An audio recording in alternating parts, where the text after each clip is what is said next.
హల్లెలూయా. దేవుని స్తోత్రం. మీ అందరూ వందనాలు. స్తోత్రం. దేవుని మాటలు విన్నాను కూర్చోరు.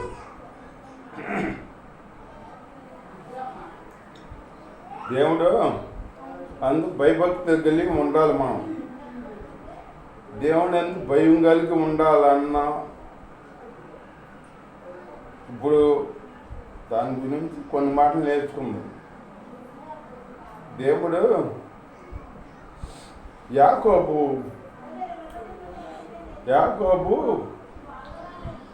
అన్న మోసం చేసినప్పుడు మేనమామింటికి వెళ్తాకి బయలుదేరుతాడు. తల్లి చెబుద్ది మాట, నా అన్న మేనమామ ఉన్నాడా పలాని అద్దం రాములు వెళ్ళమని మీ అన్న పగ చల్లరే వాడుకో అక్కడికి వెళ్ళు అని చెబుద్ది. చెప్పినప్పుడు యాకోబు బయలుదేరుతాడు. బయలుదేరిన తర్వాత వెళ్తాడో వెళ్ళి ఒక అరణ్యంలోకి వెళ్తాడనమాట. ఈ అరణ్యంలోకి వెళ్ళేటప్పటికి పొద్దు పోతుంది, చీకటి పోతుంది. ఆ అరణ్యం ఏం అరణ్యం, ఎంతో భయంకరమైన అరణ్యం. అరణ్యంలో ఎవ్వరూ లేరు, దిక్కు లేరు. బిక్కు పంట ఒక్కడు. ఎంతో అరణ్యంలో అన్నీ ఉంటాయి, జంతువులు ఉంటాయి, పాములు ఉంటాయి, తేళ్ళు అన్నీ ఉంటాయి కదా. ఇక భయంగా దేవుడికి ప్రార్థన చేసుకుని అప్పుడు ఇక ఒక రాయి ఉంటే రాయి తీసుకుని ఆ తలగడ పెట్టుకుని పడుకున్నాడు అన్నమాట. పడుకునేటప్పటికి అప్పుడు ఒక కళ వచ్చింది యాకోబుకి. దేవుడి స్తోత్రం. హల్లెలూయా. ఒక కళ వచ్చింది. ఆ కళ అట్లాగా ఆకాశం నుంచి భూమికి నిచ్చెనేసం అన్నమాట. ఆ నిచ్చెనంట దేవతలతో ఎక్కుతున్నారు దిగుతున్నారు. ఆ నిచ్చెన పైన తేజస్తో పగ మండిత తేజస్సుని పడుతుందన్నమాట. దేవుడు ఉన్నాడన్నమాట పైన. ఉండేటప్పటికి కళ చూశాడు. కళ చూసి అప్పుడు తుల్లిపల్లి లెగిసాడనమాట. తుల్లిపల్లి లెగిసి, అమ్మో ఇది భయంకరమైన స్థలము అని చెప్పి, ఇది దేవుని మందిరమే కానీ మరొకటి కాదు ఇక్కడ అని అన్నాడు యాకోబు. అరణ్యంలో దేవుని మందిరం ఎట్లా ఉంటుంది? యాకోబు అంటాకి దేవుని మందిరం అన్నాడు అన్నమాట. దేవుని మందిరం ఎందుకు అన్నాడు? అక్కడ దేవుడు అలా చూపించాడు కాబట్టి అతని మనసుకు అలా అనిపించి అప్పుడు ఆ తలకాడ రాయి వేసుకుని పడుకున్నాడు కదా. ఆ రాయి తీసి ఆ రాయిని నిలబెట్టి రాయి మీద నూనె పోసి ప్రార్థన చేశాడు అన్నమాట. నేను వెళ్ళే ప్రతి స్థలంలో నాకు తోడైంది, నన్ను అన్న వస్త్రాలు ఇచ్చి అవి తోడైంది, నాకు ఏ అపాయం లేకుండా అన్ని విషయం మళ్ళీ తిరిగి వచ్చావు అంతవరకు అన్న విషయం నన్ను కాపాడితే నీవు నాకు దేవుడు అయి ఉంటావని అక్కడ వాగ్దానం చేశాడనమాట. తిరిగి వచ్చి నీకు ఇక్కడ మందిరం కడతాను అన్నాడు. మందిరం కడతా అన్నాడు కదా. అన్నవాడు మాట అన్నాడు, అన్నీ అయిపోయినాయి, వెళ్ళిపోయాడు. తెల్లారి లేచి ఆ పద్దనరామం దేశానికి మేనమామ ఉన్నాడు కదా పద్దనరామంలో వెళ్ళిపోయి ఇది మర్చిపోయాడు. ఇక్కడ ప్రార్థన చేసింది, నూనె పోసింది, అందరూ కట్టుతున్నది, ఇవన్నీ మర్చిపోయి వాళ్ళ గొడవల్లో పడిపోయాడు. ఆ పద్దనరామం పొలిమేరలోకి వెళ్ళినాక దావతత్వం యాకోబుకి విపరీతమైన దావత ఎత్తంటే ఎట్లాగా ఎక్కడ నువ్వు ఉందా అని చూసుకుంటే ఒక నువ్వు కనపడింది అక్కడ.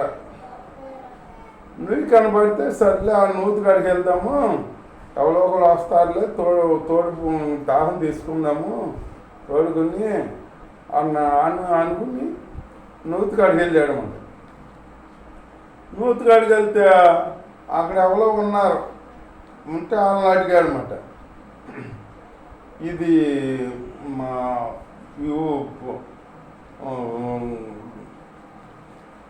మేనమావ ఉన్నాడు కదా, మేనమావ ఇంటికి వెళ్దామని వచ్చాడు.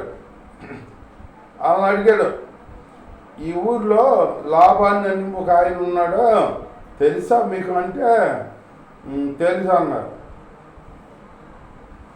నేను అక్కడికే వెళ్ళాలి, ఆయన మా మేనమావ అని చెప్పాడు. మరి చెబితే వాళ్ళు అన్నారు, అదిగో ఆ కూతురులో వస్తున్నారు, గొర్రెలను తోలుకుని ఆ గొర్రెలకి ఇక్కడ నీళ్ళు పెడతా వస్తారు అని చెప్పారు. చెప్పేటప్పటికి వచ్చిన తర్వాత ఆ గొర్రెలకి అన్నిటికీ అప్పుడు యాకోబు నీళ్ళు పెట్టాడనమాట. తోడి నీళ్ళు పెడితే వీళ్ళు ఏం చేశారు, కనీసం థ్యాంక్స్ కాడ చెప్పకుండా వెళ్ళిపోయారు. వెళ్ళిపోతే ఆ తండ్రి అడిగాడు, ఏంటమ్మా ఇంత పెందలకాడ వచ్చారని. రోజు ఇంత పెందలకాడ రారు కదా, ఇంత పెందలకాడ వచ్చారేంటి అని అడిగాడు. అడిగితేను ఎవరో ఒక ఆయన కానా నుంచి వచ్చాడంట, ఒక ఆయన అక్కడ ఉన్నాడు నూతుకాడ, అతను మన గొర్రెలకి నీళ్ళు పోసాడు, నీళ్ళు పెట్టాడు తోడి, అందుకే మేము పెందలకాడ వచ్చాము అని చెప్పారు. మాకు దేవ స్తోత్రం హల్లెలూయా అని చెప్పేటప్పటికి మరి అతను ఎక్కడ మరి నీళ్ళు తోడి పోసాడు అంటున్నావు కదా, అతను ఎక్కడున్నాడు అంటే అతను ఏమో వచ్చేసాము మేము అని చెప్పారు. వీళ్ళు చెప్పేటప్పటికి భలే పని, వెళ్ళి అతను తీసుకురండి అని మళ్ళీ పంపించాడు. మరి పంపిస్తే మళ్ళీ వెళ్ళారు. ఆ బాబుగాడు ఏమన్నాడు మాట, వెళ్ళి తీసుకొచ్చాడు. మా నాన్నగారు రమ్మన్నారు, తీసుకురమ్మన్నారు మమ్మల్ని అని చెప్పి తీసుకెళ్ళారు.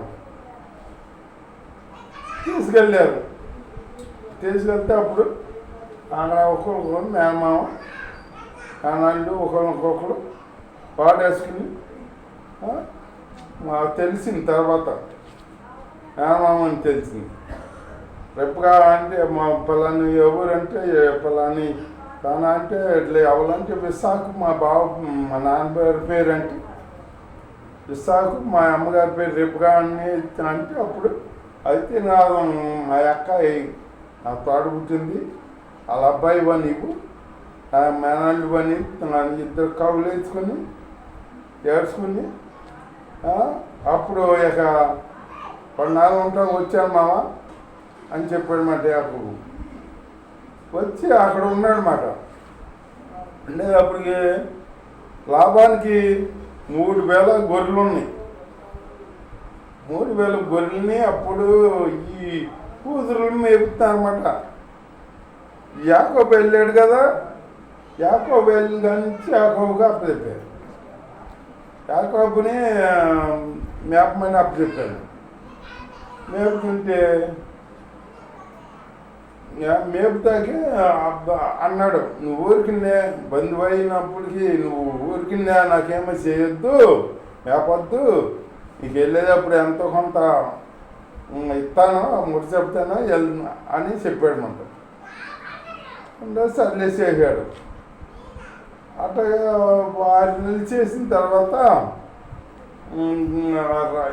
ఊరికినే కాదులే, అదిగో నాకు నీ కూతురులు ఉన్నారు కదా, ఇద్దరు కూతురు నాకు ఇచ్చి పెళ్లి చేయమన్నాడు యాకోబు. లాభం ఏం చేశాడు, లాభను అన్నుడికి ఇస్తాముగా అంటే నీకు ఇత్తమే మెరుగులే అనుకుని మీ మనసులో సర్లే ఇస్తాను అన్నాడు. తను కొలుసేయంటే కొలుసేసాడు. 6 నెలలు కొలువు చేసాడు అన్నమాట రాహేల్ కోసం. రాహేల్ ప్రేమించాడు కదా, ఈ 6 నెలలు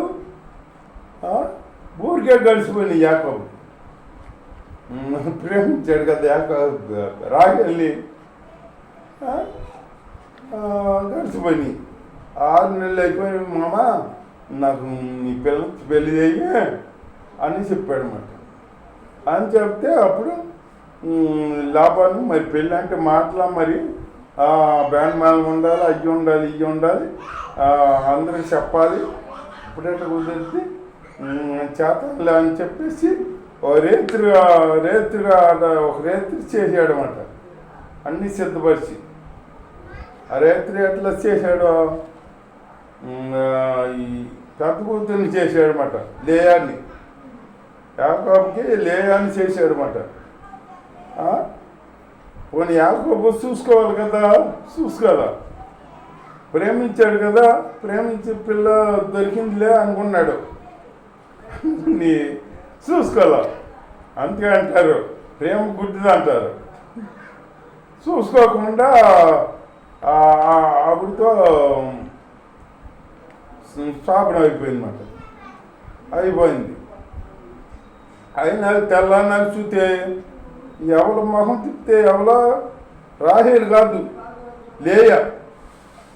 ఏంటి నువ్వున్నామంటే మీ సెల్లి కదా అంటే మా సెల్లి కాదు, నన్నే పెళ్లి చూసుకున్నావు నువ్వు అని చెప్పింది ఆవిడ. హల్లెలూయా.